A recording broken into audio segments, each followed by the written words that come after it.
What's up, guys? Thomas Mott here. Welcome into episode 3 of the Thomas Mott Show on the weekend. Yes, I want to give you guys all the latest happening inside the world of not only the Philadelphia Eagles, but the NFL as well. We got a very interesting show coming up today. First off, it seemingly is, whether you're watching this later on in the weekend, it might have already happened, but upon filming this here, Jason Peters is going to be a Cowboy, or is leaning towards being a Cowboy, or at least soon enough will be announced as a Dallas Cowboy. What does that mean for not only the Cowboys, but for the division and the Eagles especially? Seeing Jason Peters, a future Hall of Famer, go into the enemy, it's tough to go ahead and swallow. And also, one trade idea that I had earlier today that to me makes perfect sense for the Philadelphia Eagles. It's a wide receiver. It's kind of weird. We'll talk about Denzel Mims here in just 1 second. First, though, I want to go ahead and start with the, I'm not going to say breaking news because this has been building the past couple of days and probably will be announced any day now, or really any hour now, and that is Jason Peters possibly being the new starting left tackle for the Dallas Cowboys. There's a good write-up here. We'll throw it up on your screen via NBC Sports. We paused Mike Florio there and scroll through this article from Pro Football Talk. Quote, the Cowboys and free agent left tackle Jason Peters appear to be making progress towards a signing. Cowboys owner Jerry Jones and general manager, Cowboys owner and general manager Jerry Jones said on 103.5 The Fan that Peters is in Dallas today taking a physical.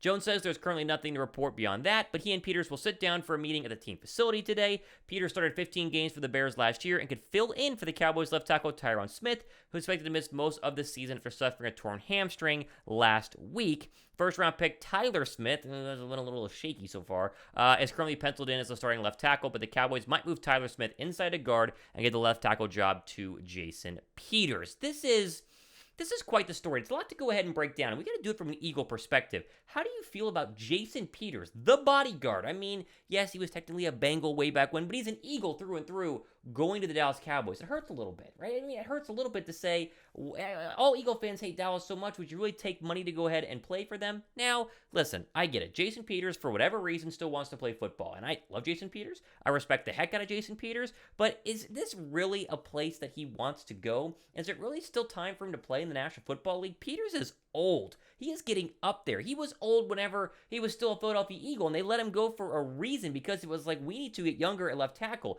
I get the idea that Dallas does need some help at left tackle with the Tyron Smith injury, but is Dallas really that desperate? Like, are they that desperate for a left tackle they would go to a 70-year-old to go ahead and be their starting left tackle? This goes to the whole greater idea of what the Dallas Cowboys are looking like this year. They have a quarterback who sometimes is good, sometimes is very, very average. You're paying a lot of money to. You have one good wide receiver. You have an okay running back core with Zeke being very old, and now an offensive line that was once your greatest strength, now becoming one of your great weaknesses.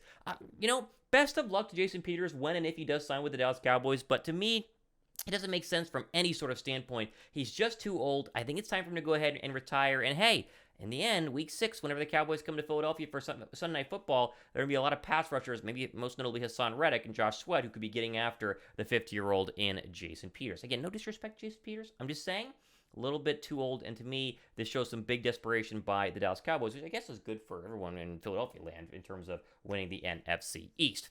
Okay, let's move over to another story that happened a couple of days ago, but no one is kind of putting the, let's just say, webs together to make this all make sense, and that is Denzel Mims wanting out of New York. And Denzel Mims, a former Baylor Bear, I was there whenever Denzel Mims was there. We could call us classmates, if you will. A really good young wide receiver who's, not gotten a really fair shake out with the New York Jets, wants out, and I think Philadelphia makes a ton of sense for him. First, the article. Throw it up on your screen here. This is from ESPN with the headline. Frustrated wide receiver Denzel Mims says he believes he's a starter, but New York Jets pretty set on who they want. Let's just skip all the stuff where he says, I know that I'm really good and I proved it during OTAs and blah, blah, blah, because that's what they say. And honestly, the Jets do have Corey Davis and Elijah Moore and Garrett Wilson, and so plenty of guys in front of him. But here's the kicker. Read this, quote, the Jets fielded trade inquiries on Mims, according to general manager Joe Douglas, who said they didn't consider any offers because they weren't, quote, the right value for a player of his talent and ability. Douglas didn't rule out the possibility of dealing him before the midseason trading deadline, says he can always take calls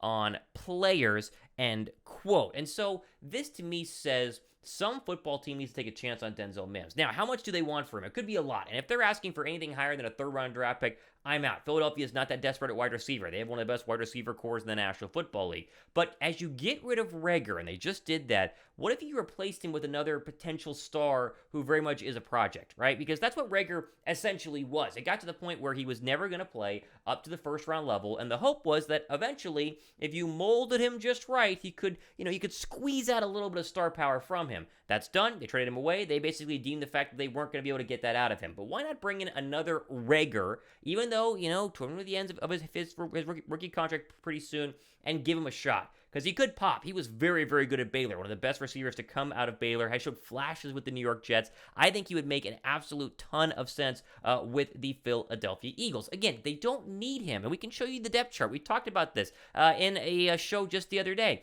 They're very confident with A.J. Brown, DeVonta Smith, Zach Pascal, and Quez Watkins to be their 4 wide receivers. They're very rarely going to ever use more than 4 wide receivers because obviously Dallas Goedert exists there. And they still have Greg Ward, on IR whenever he can go ahead and come back. And they got Covey on the practice squad and Devin Allen on the practice squad. But if you were to find a way to mix in Denzel Mims into the wide receiver lineup and just get him a couple of reps, and maybe you are able to go ahead and kind of mold him into what he was supposed to be coming out of Baylor for the Jets, you could have an absolute steal with the Philadelphia Eagles. And so while it's very unlikely, and I always like to go ahead and say when I talk about hypothetical things, just how hypothetical they are. It's not like, oh my gosh, the report is saying Philadelphia is for sure going to trade for Denzel Mims. No, but I wanted to present the idea you could get him, let's just say for a 5th. You get him for a 5th, still in a rookie deal, not that expensive. If he's not going to work out, you let him go at the end of this season. It's that simple. But if he does, maybe you could have what Reagor was supposed to be from a talent perspective for pennies on the dollar, aka, a 5th or a 6th round draft pick. What do you guys think? Would you guys trade for Denzel Mims? Like, do we need another wide receiver? That's kind of the main question. Do we need another wide receiver? Because A.J. Brown, DeVonta Smith, Quez Watkins, Zach Pascal, those are your top 4 pass catchers and should be. And Pascal, for his credit, has looked very good so far during preseason and during training camp. But maybe you add a 5th in there. It's a tough call, but it's an idea I wanted to go ahead and throw to you guys here on the Thomas Mott Show. All right, one more story here to wrap up our weekend show. I wanted to go to this Ringer article. It's kind of our national story of the day, but we will tie it into Philadelphia as we always do. Look at this. 10 bold-ish predictions for the 2022 NFL season. You're going to put the bold-ish in there because a lot of these predictions aren't that bold. But let's just go through a couple until you notice one that you want me to stop on. All right, bold prediction number 1. Buffalo Bills win the Super Bowl. That is the least bold prediction I've ever seen in my life. Okay, X. Duh. Everyone's picking the Buffalo Bills to win the Super Bowl. They are one of the best rosters in the AFC and one of the best rosters in the National Football League, and Josh Allen's a baller, right? Can you believe it's already year 5 for Josh Allen? I digress. Very, very good, though. Number 2, let's see. Micah Parsons wins Defensive Player of the Year.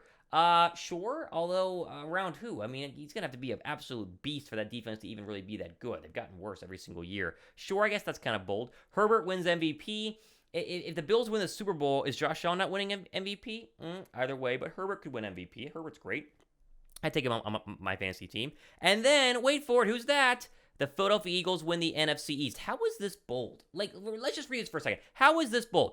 I quote, I'm usually lower than consensus on the Eagles, not this year. There are too many things working in their favor. They have the second easiest schedule in the NFL. And then he goes on to go ahead and say they could easily have been a 10 or 11 win team last year. And then the typical, well, if Jalen Hurts actually plays well, they could be very, very good. How is this a bold prediction? It just doesn't make sense.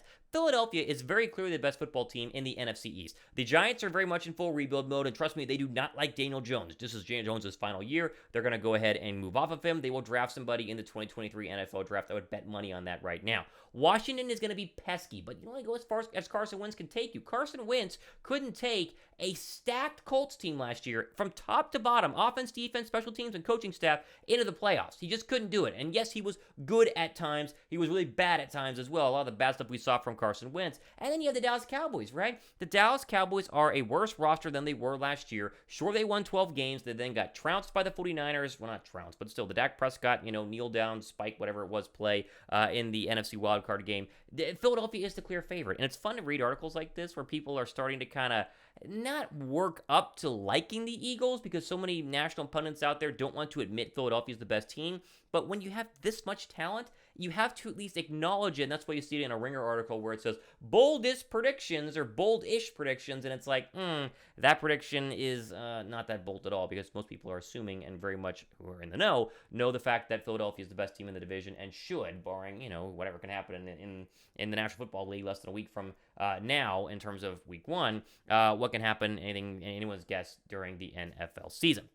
There you go. That's it for today on the Thomas Mott Show here, episode 3. Again, just getting started, still waiting on some stuff to make this channel even better. We're going to grow, and hopefully you guys will want to grow with us. If you like the video, give it a thumbs up, and go ahead and comment down below and give me your thoughts on the takes today. Mainly let's focus in on the Denzel Mims one, right? Denzel Mims, do you want him or not? Let me know when you guys go down into the comment section. I want to see some comments there. Be sure to subscribe, tell your friends. Until next time, this has been the Thomas Mott Show, signing off. Hope you guys enjoy the rest of your day.